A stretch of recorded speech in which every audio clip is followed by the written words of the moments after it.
We starting? Good morning, everyone. Thank you very much for coming out. Obviously, it's a little bit blustery, but it's a good news story, and we're so happy you're able to join us. For those of you who don't know me, my name is Robin Pilkey, and I'm the current chair at the Toronto District School Board, and I am the trustee for Parkdale High Park, which obviously is just west of here. On behalf of the TDSB and my fellow trustees, welcome. We have many guests with us here this morning, so I hope you could just take a moment and help me join me in welcoming the Honourable Mitzie Hunter, Ontario Minister of Education. Maybe when I call their names, they can wave, actually. Cristina Martins, who's the Member of Provincial Parliament for Davenport. Anna Bailau, the Toronto City Councillor for Davenport. Marit Stiles, the TDSB trustee for Davenport. For those of you who don't realize it, we're in Davenport right now.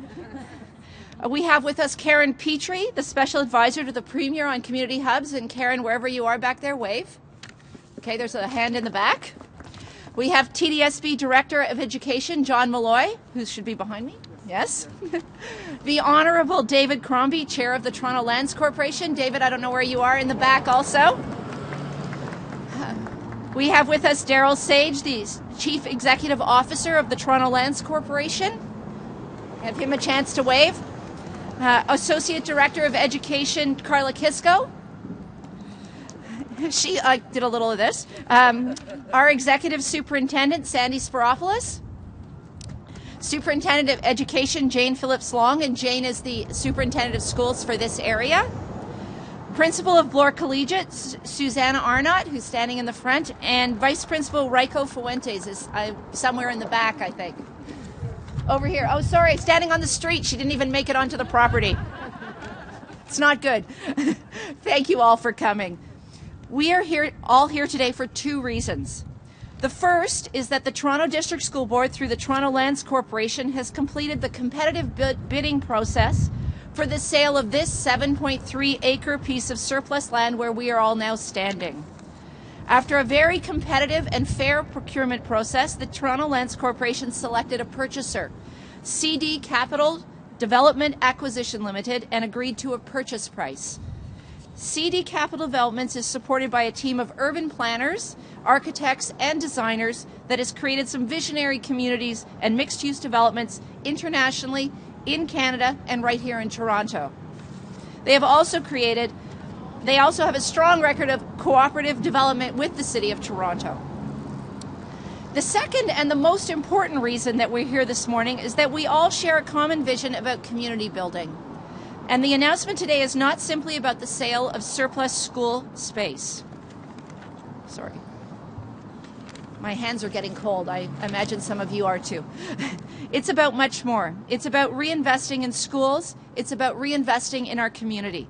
It is about a collaboration among the school board, the city, and the province to find creative and innovative ways to use surplus public lands. I'm very pleased local trustee Stiles, City Councillor Bailau, and MPP Martins are with us this morning. They deserve credit for working together, working with the community, and working with Minister Hunter to come up with a legacy plan to serve this community, to meet the educational needs of students for years to come. This announcement is the result of an unprecedented level of cooperation between the TDSB, the Ontario Government, and the City of Toronto, who agreed to use surplus school land in a way that maximizes value and keeps supporting the community by bringing new services to its residents. Together, the school board, the city, and the province have taken the view that we can be more deliberate about what we want for our communities, and we can share our expectations with developers and engage them to help us create the kind of neighborhoods we want to live in today and in the future. I'm looking forward to hearing from our speakers and thank them for working with the TDSB to get us to this point. Just as a note for some of the media, we will take questions at the end. Please join me in welcoming MPP Martins. Good morning, everyone, and welcome to Davenport for those of you who are not from this great riding. And I wanted to thank Robin for that kind introduction.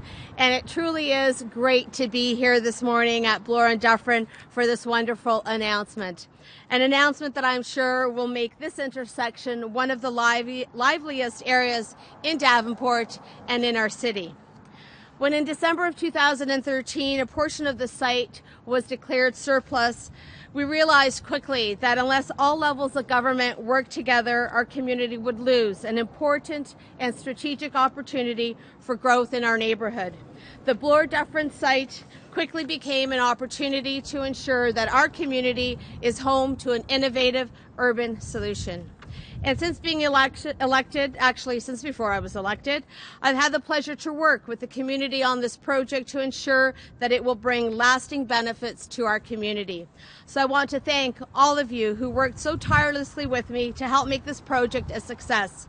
And I look forward to continuing with the community as this project continues. Sharing the same passion I have for community building, the Premier took the initiative regarding the creation and framework for community hubs. So I want to thank the Premier, who has made building community hubs one of our top priorities.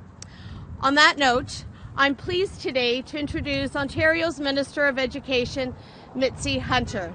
Minister Hunter has been a lifelong city builder and is also passionate about community building, both before her time in politics and since being elected in 2013. In her role as the Minister of Education, I've had the great opportunity and pleasure of working with her on the Bloor-Dufferin lands. Actually, this was the first project that I brought to her attention shortly after the Minister was appointed to this portfolio in June. And Minister Hunter's doors have always been open to our community's concerns, and I can't wait to continue working with her to ensure that our community continues to move forward with projects that are innovative and that we can be proud of for many years to come. So please help me welcome Minister Hunter. Thank you, Cristina. You want to stay? Yeah, sure. Okay. Thank you so much, and good morning, everyone. Bonjour. I want to thank you, Cristina, for that kind introduction, and today we are saying yes to community. It's very exciting. Before I begin, I wish to acknowledge Toronto as a sacred gathering place for many Indigenous people of Turtle Island, and I wish to recognize the long history of First Nations and Métis people, Inuit and Métis people in Ontario, and show respect for the Mississaugas of the New Credit. I would also like to thank the representatives of the City of Toronto and the TDSB who are here with us today. Without your hard work and cooperation, we couldn't have reached this very exciting day. And I want to give special thanks to my colleague, Cristina Martins. Thank you so much. She has been a tireless advocate for community at Queen's Park and is the reason we are here today. We know that schools are hubs of our communities across Ontario. They are the places where children gather and learn and play. They are also places where members of the community come together to learn, to participate in activities, and to access services. And that is why the Ontario government has invested more than $16 billion in school infrastructure since 2003, including over 800 new schools. And the reason we're all here this morning is because our government is supporting the construction of another new school and community hub that will bring modern learning facilities and community space. Our government is providing a total of $20 million for this project. And this new school and community hub will revitalize this very busy intersection. And I can't say that without pausing to acknowledge the presence of David Crombie.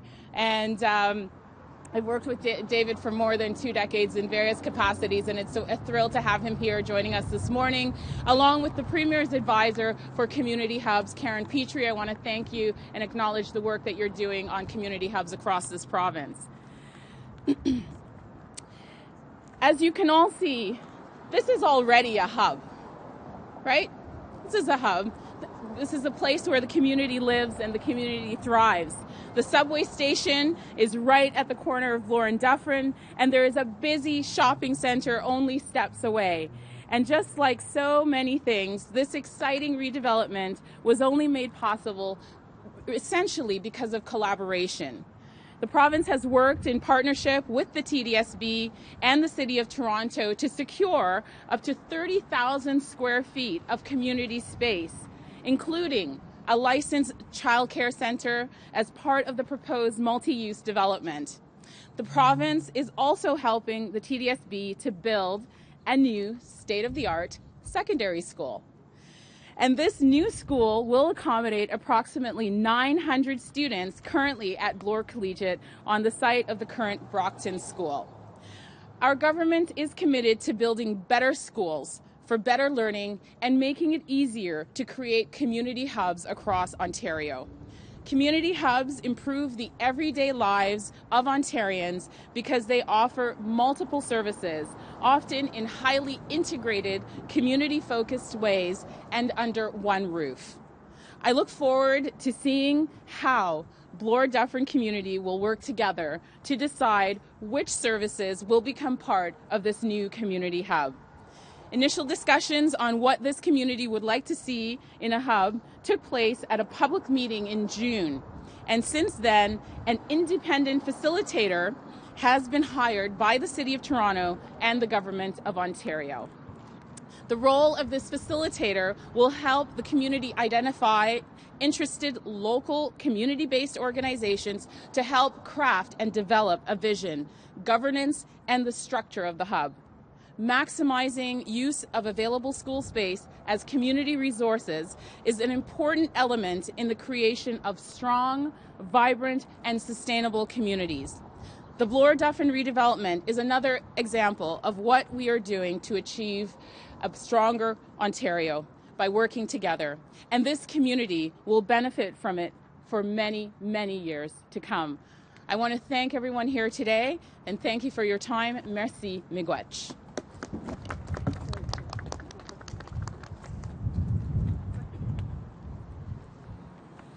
Good morning, everyone, and thank you, Minister, for your kind words. I'm Marit Stiles. I'm the trustee for this ward, the great riding of Davenport. A very busy corner, as you can see. I'm really glad to be here today to celebrate what we've talked about as a new legacy project for this neighborhood. A result of really unprecedented collaboration between the Toronto District School Board, the Province of Ontario, and the City of Toronto. It's also the result of a shared vision that supports the use of surplus school land in a way that will benefit local residents. And this project, let me be clear, will benefit this neighborhood in many ways. As others have mentioned, it's going to include a new modern secondary school that will accommodate approximately 900 students, maybe more, and will replace Brockton High School, becoming the new home for not only Brockton Collegiate Institute, but also Alpha 2 Senior Alternative School. This new school was possible thanks to the support of the Ontario government and approval of my colleagues, the trustees of the Toronto District School Board, and will serve the educational needs of the local community for many years to come. But the benefits to this community go beyond the schools. The Legacy Project will also include a vibrant community hub and preserve, maybe even expand, childcare spaces. As many of you know, the project goes back to 2013, when the Toronto District School Board approved the relocation of Bloor Collegiate Institute and Alpha 2 Senior Alternative School to the former site of the Brockton High School back here on Croatia Street. Following this decision, the board declared 7.3 acres of this site that were standing on surplus. 3 years later, I have to say, I am astonished at how far we have really come. It is remarkable. Since I was elected in 2014, the first thing I did, I think the first meeting I had at the school board, was to ask the staff at the TDSB and the Toronto Land Corporation whether there was any way we could approach this differently. Because like many residents of this community, and I live just a couple blocks away, I hated to see the loss of public lands, land that has served our young people, housed important services, provided space for childcare, and above all, seen countless students learn, explore, and graduate, going on to contribute great things in this city, this province, and this country. So I asked the board to instruct the Toronto Land Corporation to pause the sale of the land so that we could explore whether there was any way we could extract a community benefit here. and above all, ensure that our school community would be well served, that our students, current and future, would have a fantastic space in which to learn, but also benefit in other ways from whatever development takes place here. And if you will, a word that I've used a lot lately, a legacy of the schools that this community and this city built.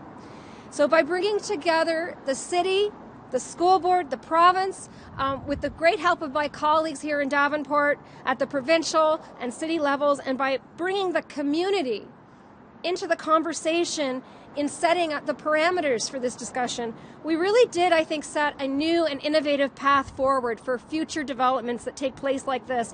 And I really want to take a moment to thank everybody who was involved, because during this time, we have worked together to make this project possible, and I'm very proud of what we've achieved.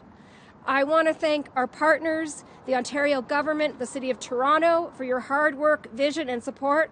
I really want to take a moment to thank the principal here, Susanna Arnott. Really, thank you very much, Susanna. She's within a large organization like the TDSB. It's sometimes hard to have a voice that's heard in that, and Susanna, in a very careful way, really urged us along to make sure that this would be a better development for our students. Also, Vice Principal Reiko Fuentes, who's over here. Thank you very much. And our superintendent, Jane Phillips-Long. Yes, and our previous superintendent, Curtis Ennis, was very, very involved as well. I also want to acknowledge the efforts of the Toronto Land Corporation, who I think really welcomed the opportunity to do something different here.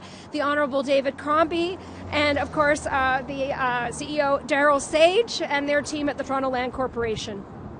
When it came to the development of these lands, they listened to the TDSB, they listened to the city, the province, and they also listened to the community. I'm not going to get into it too much, but this was a very extensive procurement process. We're expecting a vibrant mix of residential and commercial here, hopefully some affordable housing, a community hub, childcare spaces, and a recognition of the heritage that surrounds us. I want to express my personal appreciation to Minister Hunter for her personal support for this project and her government's financial investment in the school. Thank you very much. Yes. And I want to also thank, of course, my colleagues, Cristina Martins at the provincial level, our MPP, and Anna Bailao, our city councillor, for being very involved in this project from the beginning and participating in many of the community consultations that took place here. We really appreciate it. So the city is going to be very much the focus in the next phase here. The city's going to be very involved in helping steer this, and I want to ask you to join me in welcoming our city councillor, Anna Bailao. Thank you, Merritt. I think today we're actually celebrating more than just opening this project. What we're actually saying is that when our communities speak, we listen. When we get together, we deliver. And actually, when we talk about lands and buildings, it's not only land and building. It's about people and communities. And that's what we're delivering here today. It's about a project that is not about talking about the land. It's not about talking about the new residents that might come here, but it's actually taking care of the community that already exists here, seeing the needs that exist in this community, and how we're going to build a complete community in this place. So it is a great privilege to have been able to work with my colleagues, Cristina Martins and Merritt Stiles. We've been at this for a couple years now. The last year has been intense.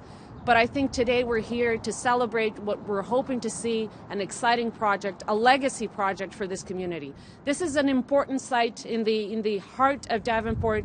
It's a crucial site for the City of Toronto. And that is why back a year ago, we've endorsed the concept of community hub. And I take the opportunity to thank Chris Brillinger in here that dealt with a slew of departments. We had more than 7 departments saying this is a crucial site for the City of Toronto. We want to get involved in here. We want to make sure that this is more than just development. We want to make sure there's going to be affordable housing in here, that the development is going to fit with the character of the neighborhood, that there's going to be childcare spaces in here, green spaces in here, and that heritage is going to be preserved. So I'm going to be looking forward to continue to work with this community, continue to work with my colleagues, start to work with the developer to ensure that the voices of this community continue to be heard and we truly develop a legacy project that we can all be proud of. Thank you.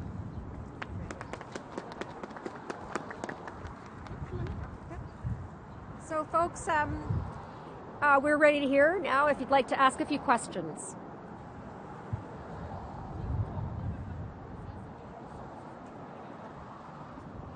So we should probably get Daryl here at some point. So the question is about the process in getting services to the community hub. Yeah, go ahead. You start. Good morning. Just in response, and Daryl there can help me, but the process in terms of services in the community hub, the plan is to work, of course, as we've heard, with the city and the province and the engagement that's going to happen. And then from there, the discussion will move us towards those hubs, that the services that will be in the hub. But Daryl, is there anything else we need to add there? Go ahead. So the city and the province have hired a facilitator. There's going to start, community consultations are about to start. So we're going to be focusing on the needs. We have statistics, but we're also going to be focusing on what the community is going to tell us. So in a short period of time, we're going to come back to the community with a third-party facilitator that is going to work with the province and the city to ensure that we deliver to this community what is needed and what is wanted. What is the consultation process? What is the first consultation? First consultation, I think we're expecting that to be in January. Yeah, right. So the first consultation will probably be sometime in January, and we'll make sure that the community is made aware of that particular date, the time, and the location with ample time so that there is a lot of participation.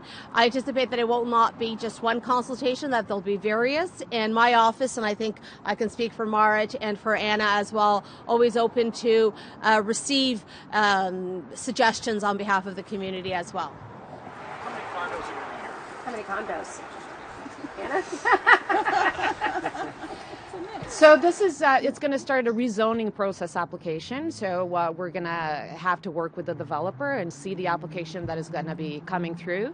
I think that the important thing to note is that the Toronto Lands Corporation put out a bid that it was not only about the density, that there was a clear understanding that this community was going to expect, and the city and everybody involved, that there was the need for the community hub, that there's going to be affordable housing, green space, childcare spaces. This was made aware to the developer, and it was asked to be reflected in their proposal. So there's going to be density. Of course, it's going to be density. At this point in time, we still can't tell you what it is.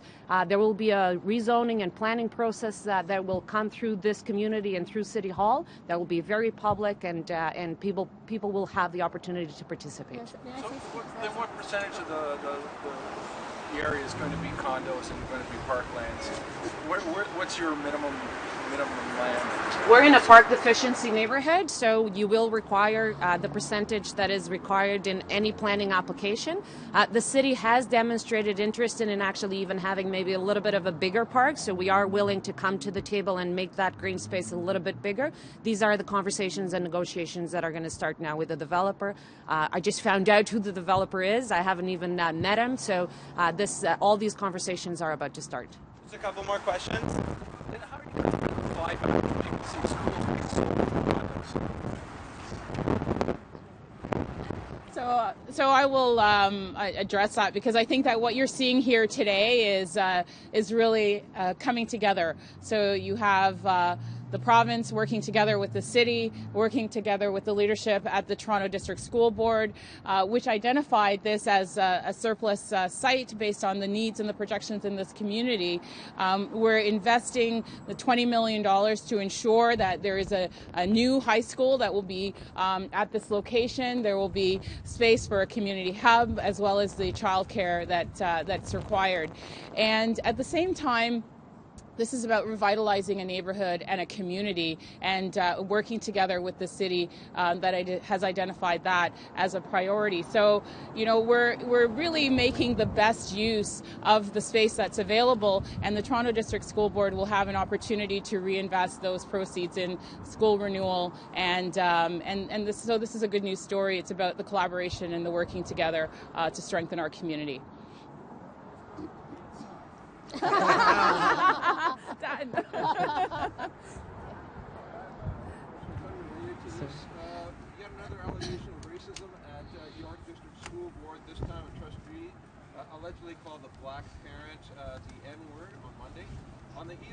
last week's unprecedented human rights complaint lodged by several multicultural organizations, when will you or your government step in to take action to protect parents and students from growing allegations of systemic racism?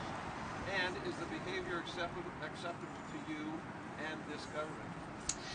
You know, it's very concerning to me, the issues that have been raised in the York Region District School Board, both by parents as well as students. I've expressed that concern very clearly to the leadership of the York Region District School Board, to the trustees, and my expectation is that a response will be forthcoming very early in January in terms of what are the processes that are in place to ensure that the climate in the schools within York Region is one that reflects our focus on student well-being, on equity, on inclusion. Issues of racism, Islamophobia, those are not tolerated, and it's very important that we're very clear on that. When our students come to school, we expect them to be safe, we expect them to be happy in schools, and that's the expectation that I've given to the leadership. There is a new chair in place, Laura Lee Carruthers, and I know that that they take these concerns very, very seriously, and I'm looking forward to their response. Is there another project that you're modeling this one after? Is there a comparison that can be made somewhere, or is this a first? Well, you know, this is a unique project, and that's why there's a facilitator that's working together, that's been supported by the city and the province, so that that the vision for this community hub can be drawn from the members of this community. It's a very exciting project. I have to say, the fact that we have David Crombie here, there are many different city building and revitalizations that have happened over the years. This is about the future of this corner at Lauren Dufferin, and it's an exciting day. And I know, just from speaking to the principal, it's an emotional day. This is a celebration for this community, and everyone is looking forward to rolling up their sleeves and starting to look at what this can be in the future. Thanks, Thank you. everyone. Thank you so much for coming. Thank you so much. Thanks for being here. Wonderful to see you as always.